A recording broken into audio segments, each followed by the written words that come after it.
So in this video, we're going to be going over renting versus buying a home, my thoughts in the process, and the history of home buying. So if this is something that interests you, stick around till the end and we'll enjoy this tea together. That's some damn good tea.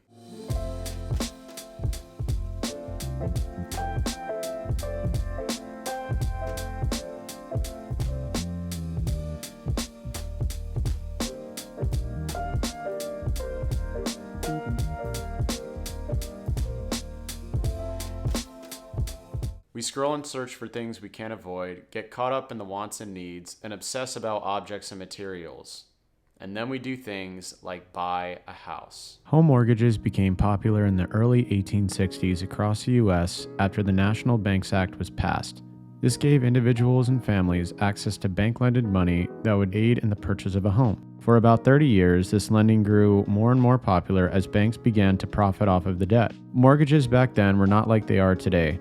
Today, down payments are as low as 5% and the highest being 20%. 50% was generally a requirement to purchase housing in the 1900s. Interest-only lending was distributed to the home buyer for a term of no more than 5 years. At the end of 5 years, the buyer could negotiate pricing on a home for a balloon payment on the remaining balance of the house. In this case, it would be the principal and interest. The trend continued till around the 1930s, where the Great Depression took over. This began to take a toll on the home buying experience, which caused defaults and foreclosures on loans and houses. The financial institutions like the Housing Administration and National Mortgage Association stepped in to mitigate this problem. It was not until around 1944, towards the end of World War II, that vets were given subsidized loans to buy homes after returning from the battlefield. This caused a massive home buying spike that would grow into the 21st century. But it doesn't stop there. The debt-to-income ratio grew from 20% to a whopping 73% when it came to mortgages. This is due to the fact that the average square footage on a house back then was actually only 526 square feet and now is 969 square feet. And that is pretty crucial when you're going out and trying to buy a home. But again, millennials are not seeing this. The average person in America in 2019 made $31,133. The average house in America is $284,600 according to the NRA, which no, that is not the National Rifle Association, it's the National Real Estate Association. That price has spiked $295,000 since June of 2020. Don't even get me started on the damn inflation. Now let's use an example. A house priced at $284,000 plus a down payment of 20% would roughly cost around $1,500 to $1,600 a month. This monthly payment covers principal plus interest and any taxes and any fees that accrue. If you want to own a condo, it would be the same process, but with added HOA fees attached. Those HOA fees would range from $100 to $700 depending on where you live. Just this example alone adds up. Not to mention the other fees that come with this, including escrow, application fees, inspection fees, the list goes on. So it really puts into question, is this really the right move for you and your home buying experience? These fees obviously range from state to state. However, it really just puts a damper on things. Now let's get into some other expenses that may accrue over time with your brand new Jonesy. Property taxes are the number one cost most people overlook. The bank does not determine this, and it solely is dependent on the city or state you live in. Another expense would be HOA, like we mentioned earlier. But this is only the case if you're owning a condo. These fees ensure the landscaping, garbage collection, or any other upkeep on the property is well kept and maintained. Homeowner insurance is another one you can add on to the list. This is when a buyer puts less than 20% down on a home, and it essentially protects the bank from your default if things go south. When it comes to homeowners insurance, most people get this mixed up. This does not mean it covers you for natural disasters such as earthquakes or floods. This is simply to protect the bank's end when lending money to you if things are to go wrong.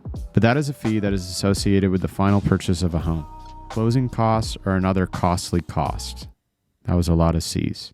The percentage can range anywhere from 1 to 5%. Maintenance costs is where I want to wrap this up. You need to be at least putting away 1% of your home's value every year. This will account for the leaky roof or the remodeled kitchen you may need at a later date. Now, this isn't to discourage you. This is just simply to inform you in the home buying process to see if this would be a beneficial thing for your particular situation.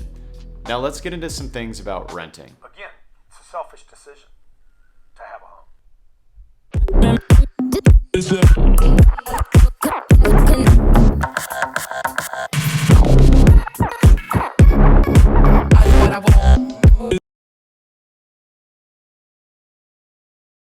people hate renting because they say things like, "You don't own it," or "You're wasting your damn money." But is renting all that bad? With renting, no maintenance will be responsible on your part. After all, you're the renter paying money to the landlord. Therefore, the property owner or the landlord is responsible for all the costs. Things like a leaky faucet or leaky roof are not your responsibility. Since you're renting, there is no expectation for property taxes that you would traditionally pay on top of your mortgage. The only taxes you'd pay is either independent contract work, business tax, or your traditional W-2 taxes you pay at the end of the year. Fixed rent amounts would be another. This is largely due to the fact that yes, rents can go up and down, but you know more in advance of how much the rent is going to go up based on the landlord telling you ahead of time, versus the market's more unpredictability to know if the home's value will continue to rise or plummet. With knowing in advance on how much your rent is going to go up, you can plan accordingly for bills or any other expenses you may have over time. Traditionally, when you buy a home, homeowners insurance can range anywhere from $1,200 to $1,300, according to a 2017 study by the Insurance Information Institute. Lastly, depending on the size of the home, your utilities may be less than a typical home, making heat and electricity less expensive than a traditional home would be if you were buying it. They have more of a compact look, making them more affordable. So looking back at it, this is not to discourage you from the home buying process, it's just simply to inform you. I personally will not be owning a house, probably ever, just based on the fact of this evidence that I gave you guys today.